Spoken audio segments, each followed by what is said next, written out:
So again, thank you all for coming, and I'm going to start the slide presentation. The code changes to Title 24, specifically as they relate to 1- and 2-family dwellings, as well as we're going to touch a little bit on ADUs because there's some changes for anything that's under 500 square feet. And will my slideshow work? There we go. I want to thank our host today, Earthbound Homes, for hosting us here in this space. Thank you, David. And I wanted to, a couple announcements here. AIA Silicon Valley.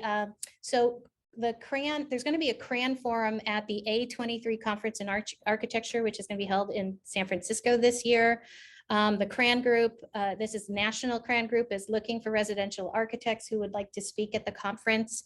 The theme is the arc of practice from start up to transition. They're looking for architects in various levels of stages of their career.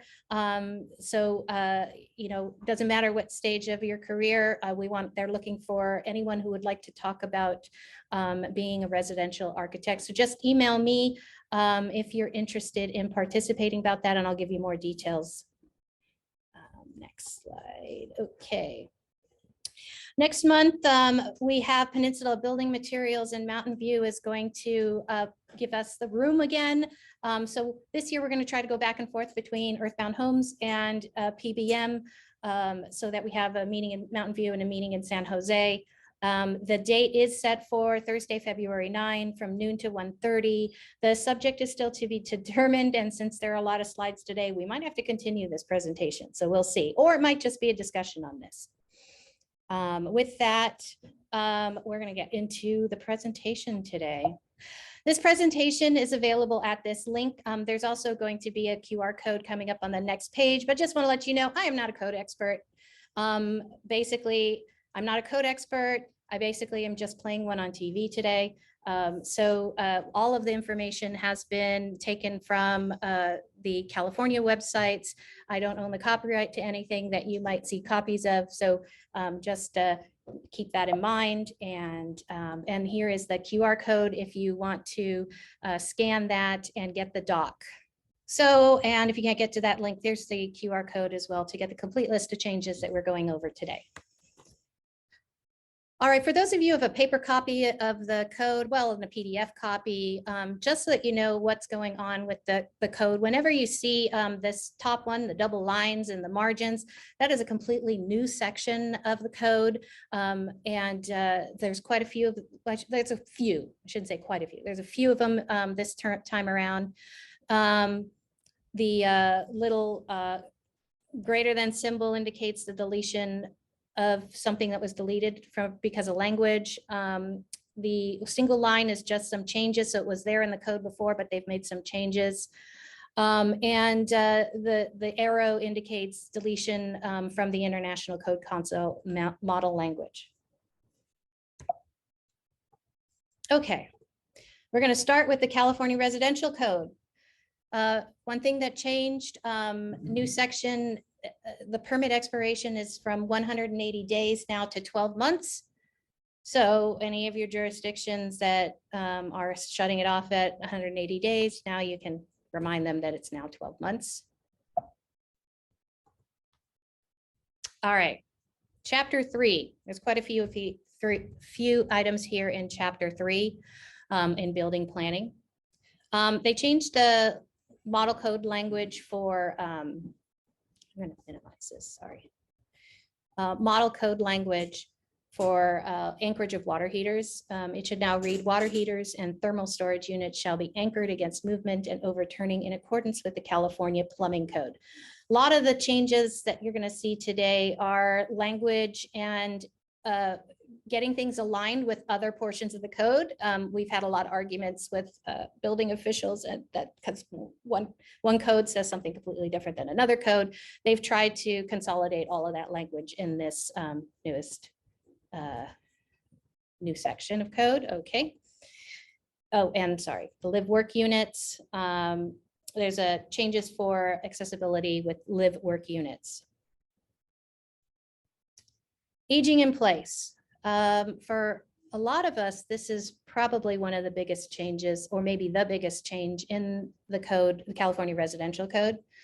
This new section is completely new. Big part of it requires blocking for grab bars in the future in all the walls so that it's already there. I'm going to show you the new language in the next pages. So they'll be designed and constructed to have the reinforcement for grab bars. At least one bathroom on the entry level shall be provided with reinforcement installment in accordance with this section. And then they have the description of if there's no bathroom on the entry level, like at least one bathroom somewhere else is going to have the reinforcement in the walls for that. And these are some of the other exceptions.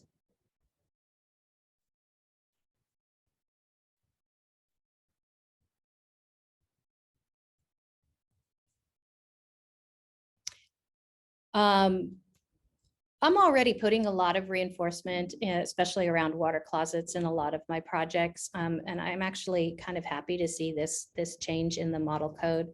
But I'm sure you're going to get a lot of conversations with inspectors on like, how is this done? Where is it done? Because it doesn't necessarily specifically say that it has to comply to accessibility requirements in Chapter 11. So I just had a discussion with a contractor about like, well, this particular client, is very short and the standard grab bar height is 36 inches, right? So like, do we do it for the client or do we do it per the Chapter 11? I don't know yet. And if somebody knows, let's discuss that when we get to the end. And we also need to make sure that that documentation is in the operations and maintenance manual.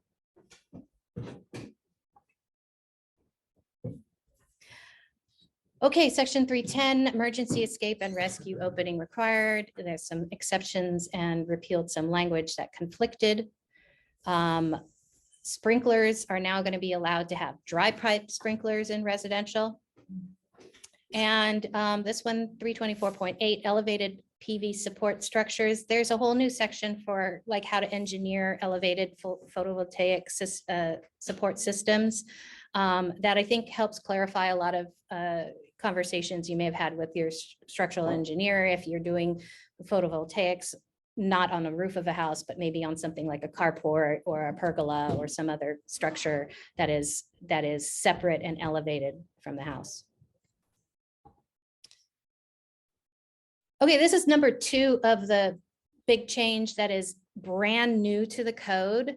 And the link and the QR code, the link is in the chat box, QR code here if you just want to scan that and take a look at this table R28.8.1 because it tells you where you need to have impact protection for vehicle impact protection when it comes to energy storage systems. So battery backup still not required, but battery backup is becoming more popular. So, and it also has information like if it's not in a garage, if it's outside or somewhere else, we could still have vehicle impact. There's code language for that as well.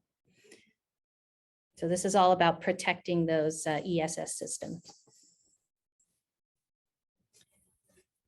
And that's where this comes in, the other locations subject to vehicle impact.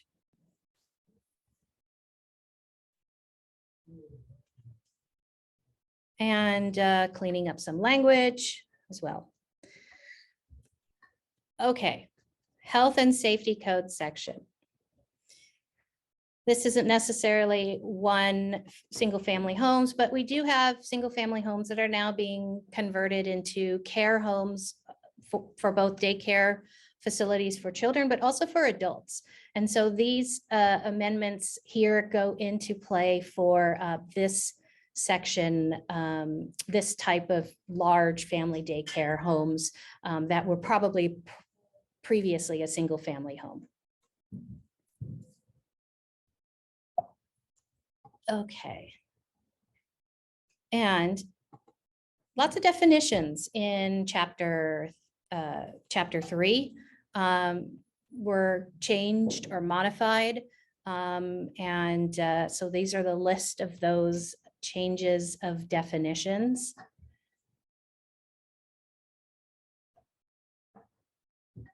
And big one I'm always looking at is the change of the definition with ignition resistant material, basically rendered obsolete. Okay.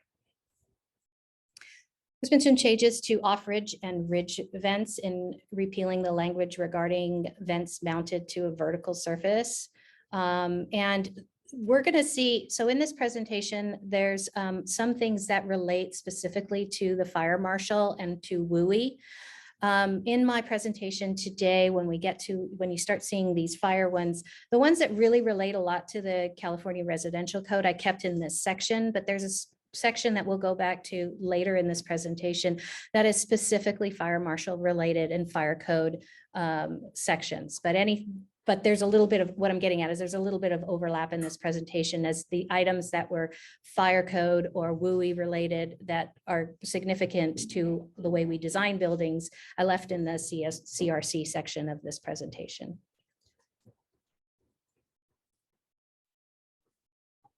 Okay, and roof construction. Basically, anywhere where we're going to have need ignition resistant materials or non-combustible materials, we're definitely all going to Class A fire rating. So there is the portion of the code that talks about roof construction that says roof structures still need to be a minimum of Class C, but the repealed language clarifies this specifically for an accessory building when when it needs to be constructed of non-combustible materials, that it has to have that Class A fire rating.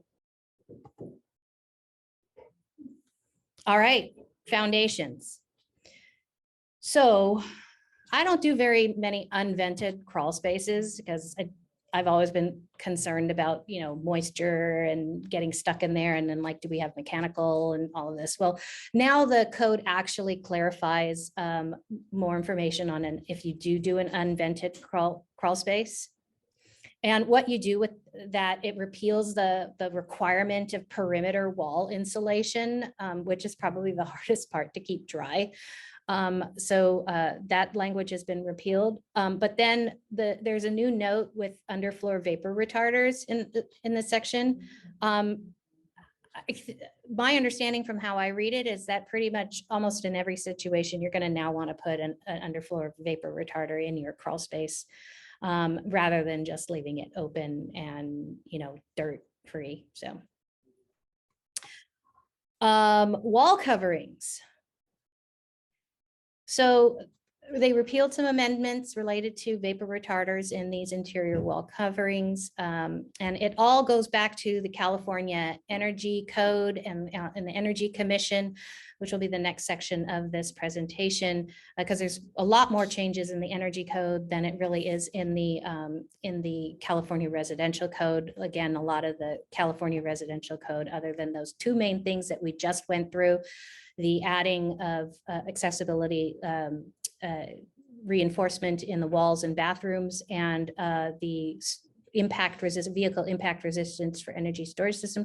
Those are the two major changes for the California Residential Code. All of these are a little bit more minor. We've had them in the code before, but they're just a little bit of a change or an update. And so we're now going into some changes about the energy climate zones, how California relates to them, how there's the national model. And there's a new table that they put in the CRC, table R702.7. You'll see my little comment there, and I've actually sent a message to the California, well, actually, it was the California Energy Commission, then I sent it to the building code, and then they sent it to HCD. And the question is I don't see Santa Clara County on the table. So when I show you the table, do you? So this is the new table. breaking down the energy codes. I'm actually pretty delighted that this is in here because I'd always had to Google, like when I'm working in other areas, like what climate zone are we in? Oh, I know where we are, but like if I'm doing it in some other new areas, like what climate zone is that, right?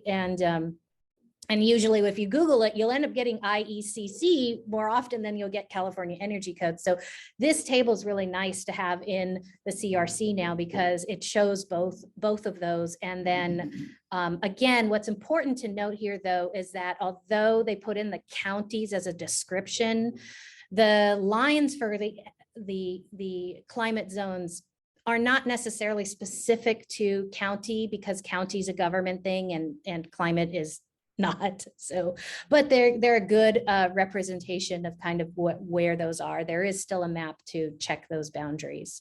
But yeah, and David mentioned that here in Santa Clara County, we're generally climate zone 3 or specifically here 3A. And this is the section here. And I had a couple of people because I'm like, did I miss it? I don't see Santa Clara County in here. So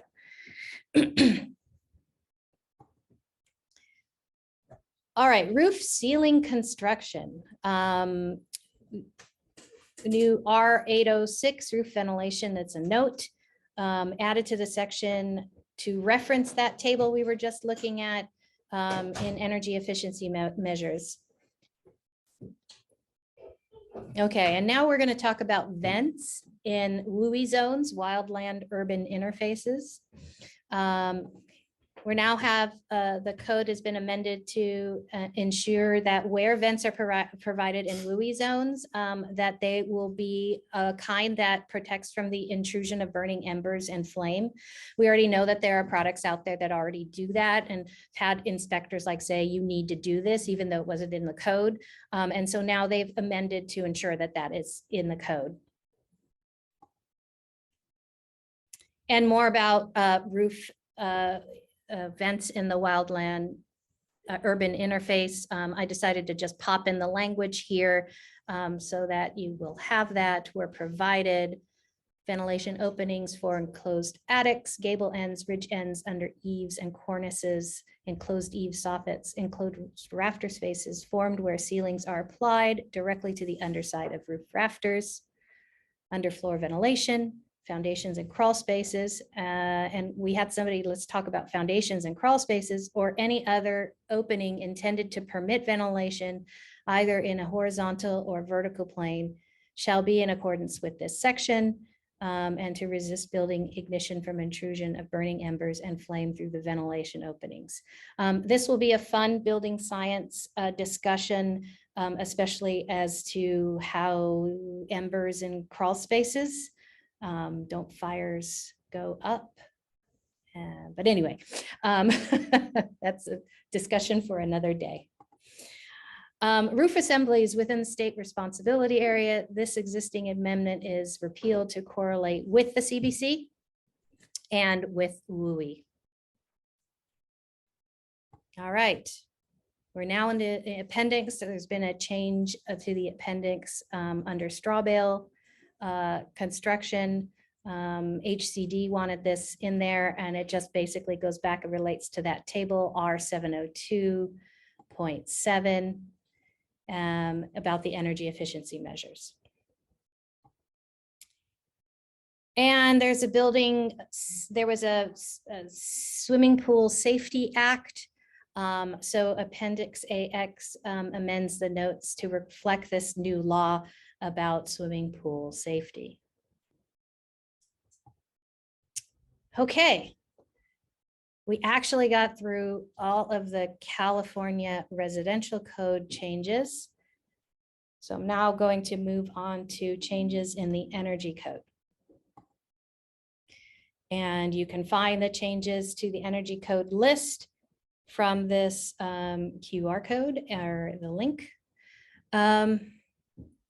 I find the California Energy Code can sometimes be hard to find everything online, so I'm actually buying a printed copy. And again, I gave the link previously, but also the QR code, Energy Code ACE. They have this great little, just like a checklist little with graphics and everything that goes through these changes in the code. Okay. So what's new for the 2020? Well, the biggest change is the ability to, well, basically we're going to heat pumps. So a lot of all electric, a lot of heat pumps, and the ability to do prescriptive versus performance. So there's a long list of what can be done for single fuel prescriptive heat pump baseline for either water heating or for space heating. There are also changes in indoor air quality that are new to the requirements and revisions for additions and alterations. And the definition for single family buildings has been updated to also include all multifamily requirements, and they've been moved, those multifamily requirements have been moved to this other section. Okay, so you have a link for the checklist. This is basically just a checklist going down the list of all the different mandatory requirements now in the California Energy Code, changing things like U factors for certain climate zones. They've gotten a little more specific with climate zones, hot water piping language, lighting requirements. So really go back and review section 150K. Ducts and conditioned space do not require insulation if the specific criteria are met, and as long as they're part of the thermal envelope. Let's go to this one. Gas water heater installations need to provide a designated space for a future heat pump water heater. So if you're trying to design a space and you're trying to not have space for a water heater, so you're going to use a tankless hot water situation in areas that still allow gas infrastructure, you can't do that because now you do have to provide a closet for a future heat pump water heater. So just keep that in mind when you're at the schematic design phase of designing. New requirements for central fans. Requiring motorized controls and damper controls and variable ventilations, vented kitchen range hoods, efficiencies and conditioned floor area and fuel type.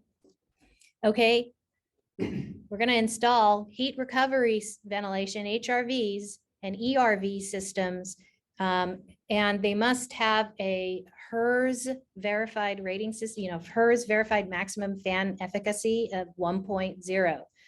So we're going to have, even with remodels and additions, we're going to start seeing this more often.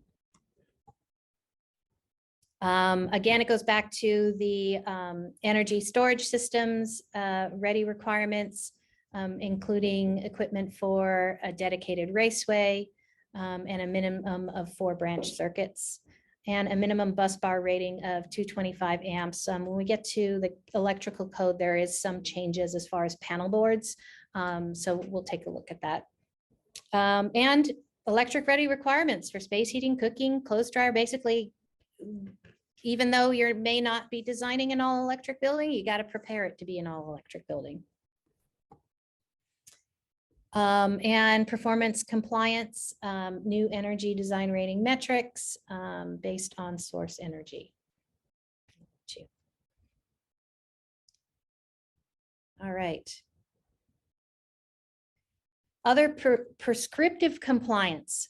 So I've had a lot of talks with my Title 24 energy consultant, because there's some of these things that is on this page where under 500 square feet of a building can have an instantaneous electric water heater, so a point of use distribution. And boy, do I want to do those in all my little ADUs, but it can only be done with the prescriptive requirements, and you have to do all of the items in the prescriptive requirements, which, for example, in the situations that I've wanted to do them, has come up with needing continuous insulation. So this whole list here is the prescriptive compliance. All of them need to be in compliance if you are not doing the performance model. So space heating equipment must be a heat zone in these climates, and climate 3 is us, and climate 4 is kind of north of us. So Water heating equipment must be a heat pump water heater meeting certain criteria or solar water heating system with electric backup. In the communities where you're allowed to, climate zones 3, 4, 13, and 14, a gas instantaneous water heater is allowed if the space conditioning system is a heat pump. New dwelling units, as I just mentioned, 500 square feet or less, can have the point of use electric water heater. And also in the prescriptive compliance, new dwellings with a conditioned floor area of 500 square feet or less does not require a whole house fan. And there are revises and updates to the photovoltaic language for clarity, including solar access roof areas. All right. Electrical code. I'm just throwing this stuff at you. I hope you're all getting it. Okay. In the electrical code, amended, the only things that I put in here, there's a lot of changes. You'll have that PDF. You can go through and look at all the changes for the California electrical code, but I only pulled out the ones that relate to single family duplexes or ADUs for the purpose of this presentation. But there are more on the list that you might want to take a look at, especially if you do commercial projects. But specifically for residential, we're looking at the panel bollards, and single family and multifamily. You look into the language of that as to what has changed there. And again, going back to heat pump water heaters, electric cooktops, electric clothes dryers. I mean, they are really pushing the all electric building, even in the communities where all electric isn't required. Damp and wet locations amended to reduce the restriction distance from 5 feet to 3 feet horizontally for your switches. So I guess now you can sit in your bathtub, and if with a really long arm, you can reach the switch, which you couldn't do before. Sources of power have been amended to allow battery backup systems to be used as an alternate power source. And the storage battery amendment under general requirements to require a storage battery system used as an alternate power source to have the equivalent capacity and operating duration as an equivalent generator set operating the side. Okay. Mechanical code. Same thing. I only pulled out the things that related to homes for the mechanical code, but you have the full list. Energy code. And again, it's all of these overlap each other. It all go back to that California energy codes, clarifying that local jurisdictions can adopt changes to energy conservation or insulation standards, basically as long as they want to make it more restrictive. And for residential air filtration, this new code section allows pointers specifying requirements for outdoor air delivery to occupied spaces specified in the California Energy Code. Ventilation air. So the bathroom exhaust amendment is just basically a reference pointer. So nothing really changed with the bathroom exhaust as far as that section goes. Air distribution devices, new code section requires all air distribution devices and supply air outlets to meet the ASHRAE 170-2013 section. This is supposed to be consistent with other regulations and addresses prevention measures to abate disease-causing microorganisms within mechanical systems. So we don't have basically yucky stuff. Okay, duct system. Duct leakage testings for residential buildings. So they repealed the amendment and the exceptions referencing the California Energy Code, since the California Energy Commission included this amendment in their rulemaking. So it just changes where this is. It doesn't mean that it changes what you do when it comes to duct leaking with residential building. And then California Energy Code residential return duct sizing requirements is a new code section applicable to construction and alterations with pointers to the California Energy Code, the table 150B and 150C, to specify the return duct sizing requirements, so single return and multiple return duct systems respectively. So this is a new code section to go ahead and take a look at that. Duct leakage tests for buildings that meet air distribution systems. This is also a new code section with pointers to the California Energy Code, applicable to both single family and multifamily buildings, and if you're doing hotels, motels, and non-residential buildings. So again, this is a new section. Okay, take a little sip here.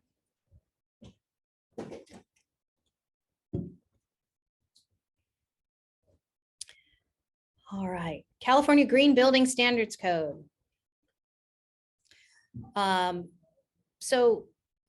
When it comes to the residential, it is HCD, so Housing and Community Development, that is bringing up these changes. So that's just letting you know that that's where that's coming from.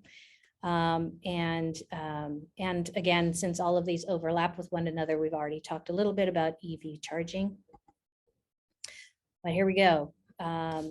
So green building codes expanded the EV charging requirements to installation of EV charging receptacles and EV chargers.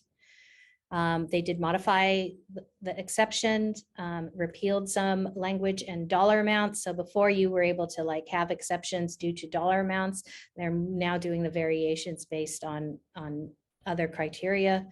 And included an exception related to the adverse impact of construction cost to a project, similar to the provisions of non-residential EV charging. And electrical vehicle charging stations, although this is more like for commercial buildings or large multifamily buildings, I did want to put this in here just in case you want to know a little bit more about it. Added requirements for space, location, and dimensions, because again, that space, location, and dimensions will, even with residential, will go back to vehicle impact, which is, you know, part of the new part of the code. And operation and maintenance manual. So we've all been doing our operations and maintenance manuals at the end of our projects, right?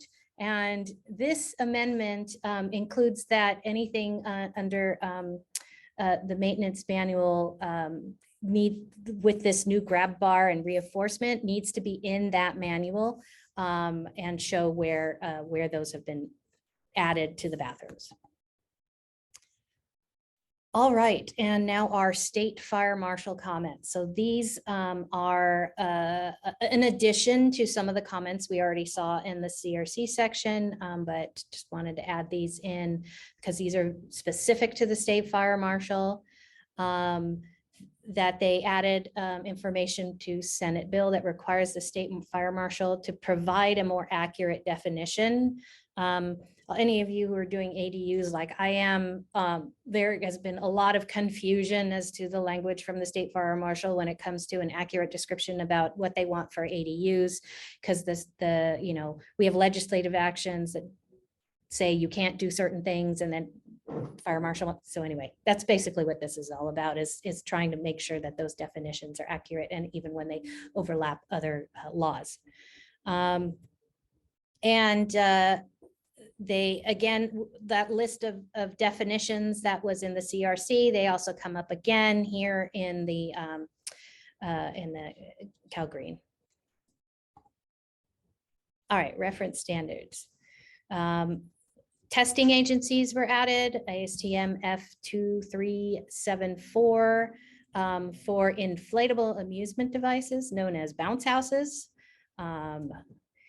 UL 9540 2020, it modifies the existing standard, again, going back to energy storage systems.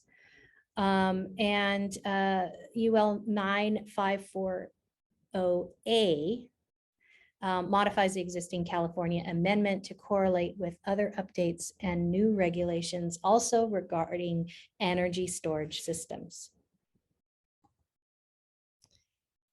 Water supply and distribution.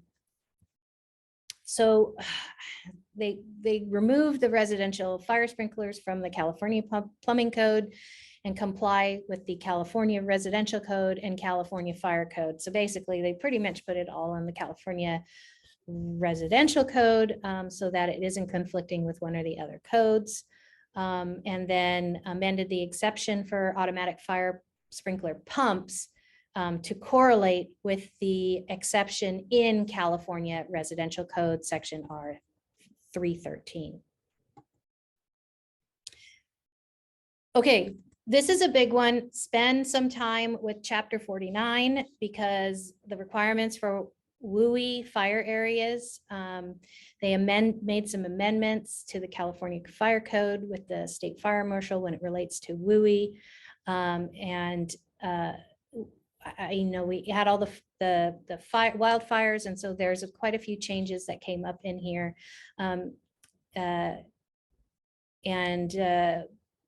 I don't know what else to say about it, but it's a lot. They, again, correlating and with other codes.